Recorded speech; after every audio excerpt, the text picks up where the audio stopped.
Bueno, hoy vamos a ver el tema, nuestra segunda clase, que corresponde a la unidad temática número 2, sintomatología y diagnóstico, y vamos a continuar con el tema sintomatología.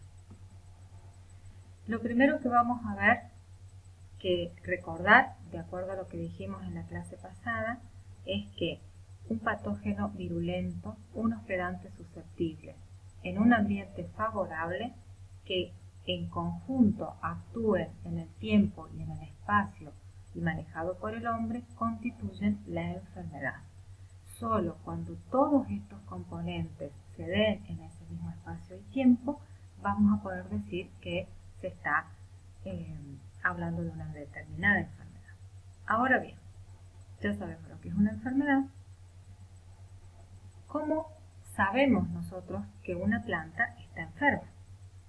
En este caso, lo vamos a saber a través del síntoma de la enfermedad. El síntoma de la enfermedad es lo que la planta nos dice que le está pasando. A modo de definición, es la manifestación en la planta del proceso de la enfermedad.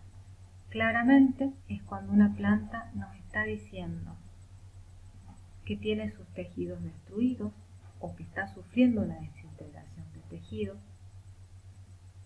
Nos va a decir a través del síntoma que su respiración se puede ver afectado, que su crecimiento se puede ver afectado. Entonces vamos a tener o plantas muy pequeñitas respecto a las normales, o vamos a tener plantas muy grandes respecto a las normales. También nos va a decir que su reproducción ha sido afectada. El síntoma que nosotros estamos viendo es lo distinto a lo que deberíamos encontrar cuando estamos hablando de una situación normal en una especie. También el síntoma de una enfermedad nos va a decir, esa planta nos va a decir a través de su síntoma que tiene hambre, que está hambrienta, que le faltan nutrientes, y nos vamos a dar cuenta porque va a estar, por ejemplo, como en este caso, mucho más amarilla que las otras hojas restantes. Y esto va a ser por una falta de nitrógeno en este caso particular. También el síntoma nos va a decir que tiene sed, es decir, está sufriendo una deficiencia de agua en este caso. También puede pasar el caso contrario, que esté excedida de cantidad de agua, entonces el síntoma va a ser distinto. Lo que la planta nos va a estar diciendo es que se está ahogando. También nos puede decir que a través de su síntoma, a través de estas deformaciones que tiene, que está siendo intoxicada, a través de una toxina que es producida en este caso por un patógeno y que produce estas ampollas grandes dentro de la hoja que deforman a la hoja normal del duraznero. Esta es una enfermedad que se llama torque del duraznero y es producida por un hongo que se denomina Tafrina deformans. También nos puede decir a través del síntoma que la respiración es alterada. Entonces, nosotros vamos a ver que en lugar de tener sus hojas completamente abiertas, completamente turgentes, van a sufrir un doblez alrededor de la nervadura principal, como podemos ver acá. Este síntoma se llama epinastias. Cuando veamos las diferencias entre cada uno de los síntomas en particular y podamos ver las particularidades de cada uno de ellos, veremos en este caso por qué se produce ese doblez, que está producido porque se está asfixiando, la respiración está alterada. Este es otro caso. Generalmente cuando la respiración está afectada, lo que se observa es un doblez a nivel de la nervadura central. Es el síntoma característico de falta de buena respiración por parte de una planta. Pero no solamente podemos ver los síntomas, que es el vegetal el que nos está hablando, sino directamente vamos a poder ver al patógeno a través de alguna de sus estructuras. Y esto se denomina signo. El signo es la expresión visible del patógeno. No todos los grupos de patógenos presentan el signo, porque por sus características y por sus tamaños en estructura, no siempre son fáciles de ver en forma directa o a través de una lupa, que sería lo máximo que nosotros podríamos considerar como verlo directamente, no a través de una estructura, de un microscopio, por ejemplo. Por lo tanto, solo vamos a hablar de que tienen signos todos los fungis o todos los hongos y todos los extraminipiles, es decir, aquellos grupos de patógenos pertenecientes a ambos reinos, el reino fungi y el reino extraminipiles. Eso lo veremos más adelante e iremos viendo qué significa cada uno de ellos y cuáles son las estructuras que se observan en estos signos. Pero nosotros tenemos que saber que los signos fúngicos y de extraminipiles son los mildios, los oidios, las rollas, carbones, esclerosios, fumaginas y puntos negros. Ese es el nombre correcto de cada signo. Cada vez que nosotros hablemos de un síntoma, lo importante es que debemos describirlo correctamente, debemos decir qué es lo que estamos observando con el mayor de los detalles, y cuando estemos hablando de los signos, vamos a hablar de estos nombres, nombrarlos como corresponde y luego también describirlos, que siempre va a ayudar a un buen diagnóstico.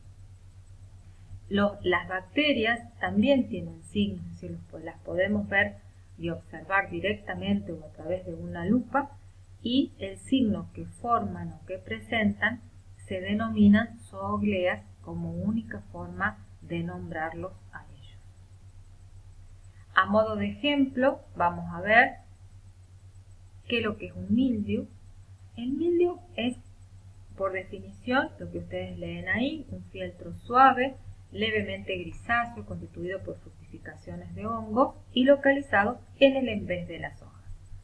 Si yo les tengo que dar alguna indicación de cómo sería o de qué sería un mildiu, les diría, háganse la idea de que sobre el envés de cada hoja van a encontrar hilitos muy leves, hilitos como si ustedes agarraran un trocito de algodón y lo fueran deshilachando así. Eso sería lo que realmente constituye un mildiu, como para que se den una idea. Algo muy hilachento, muy hilitos muy finitos, blancos o grisáceos generalmente. ¿Por qué hablamos de que es en el envés de las hojas? Fíjense, aquí están, porque el síntoma generalmente el síntoma del mildiu aparece en el haz. Siempre y generalmente, ustedes ya saben, han aprendido en nuestra carrera que generalmente y el depende es parte nuestra. Así que generalmente los síntomas se presentan bueno, estas son fotos de aquí tenemos. En el haz de la hoja está el síntoma, es decir, lo que la planta manifiesta, el cambio que sufre la planta.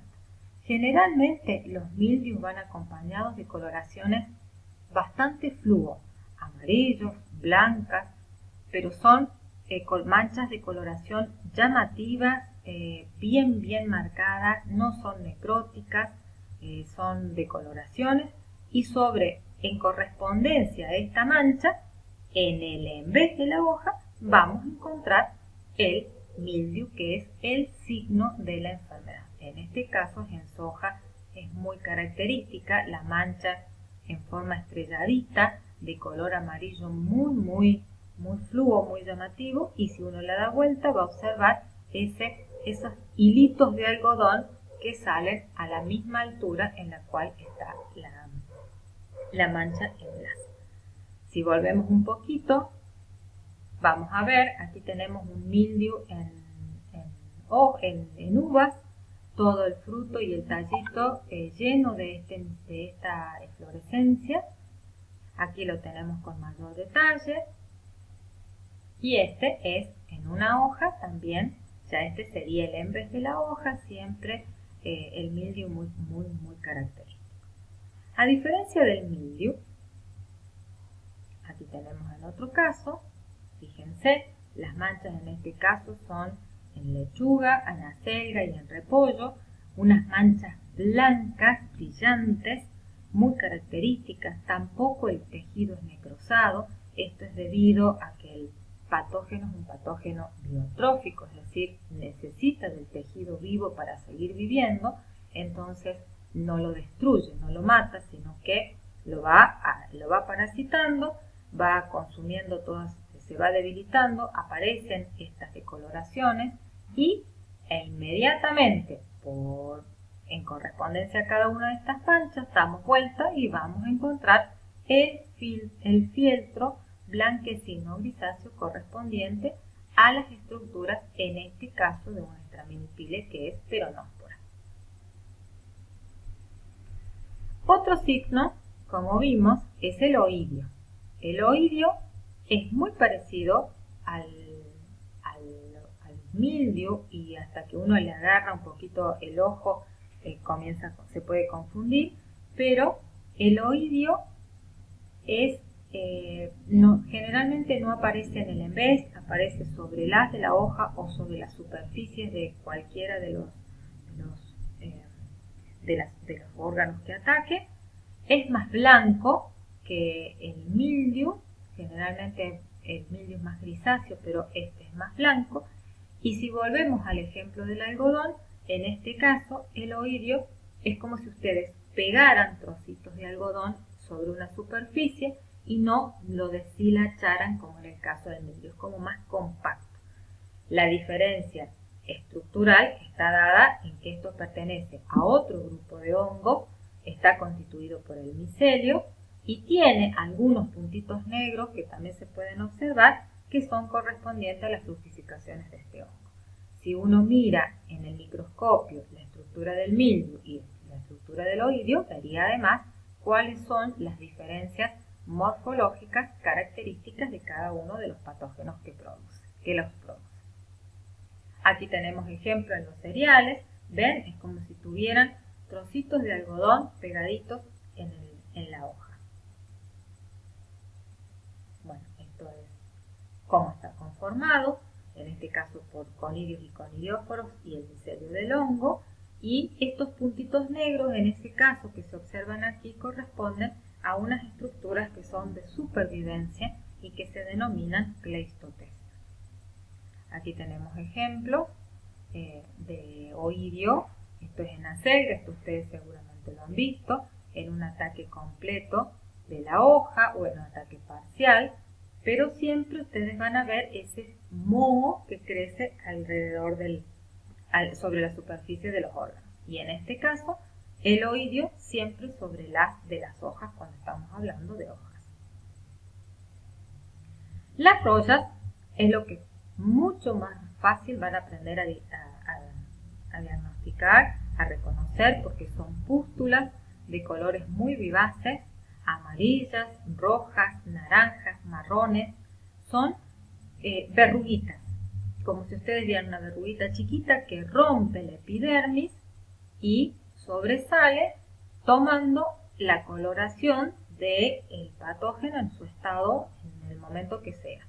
Generalmente las rollas tienen distintos estadios, por lo tanto van cambiando de color y van pasando de los colores vivaces a colores más oscuros, a veces cambiando incluso de color. Pueden arrancar amarillas y terminar siendo marrones o negras en algunos casos. Aquí tienen en tallo, esto es en el trigo, es una enfermedad muy común que es la roya negra del tallo del trigo, y ustedes aquí pueden observar el detalle de estas pústulas bien rotas y bien de colores muy rojas. Aquí tienen la de color anaranjado, también es otra enfermedad en el trigo, y esta que es la roya amarilla o estriada por la característica que tiene de distribuirse a lo largo de la hoja en forma como si fueran estrías.